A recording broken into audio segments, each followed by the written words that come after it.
wala, okay lang, sanay na makulong. No, joke lang. I was already expecting that. I have plenty of cases, so we were expecting warrants of arrest anytime soon. Gano'n kayo katagal, sir, sa loob ng... agad ba kayo nagpiyansa? Nakapag-fundraising naman agad. I like to thank all my supporters and para sa mga hindi nakatulong sa fundraising namin po. Madami pa namang kaso and hopefully tulungan niyo ako makapag-piyansa next time. So, do you feel humiliated dun sa naglabas sa mga pictures, SOCMED, yung mugshot, like that? Hindi kasi pogi naman ako sa picture eh. It's a very good picture siguro kung hindi maayos yung mukha ko. Pero as for the photography as for the photography, it's very good, very high quality. So I'd like to thank the people who took the When you say pictures. fundraising, hindi sa'yo galing yung pera na Pinangpiyansa. pinampiyansa? Hindi sa akin galing. Kanino po? Ha?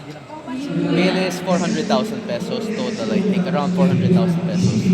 Ayun, mas nauna akong makulong kaysa sa... Magnakaw.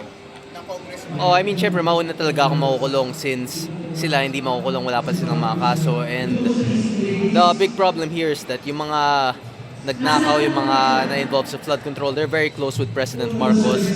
So, it will all lead to Malacanang. Hindi silang pwede ipakulong kasi especially yung kay Speaker Romualdez, yung sa mga congressman na na-involved sa ICI.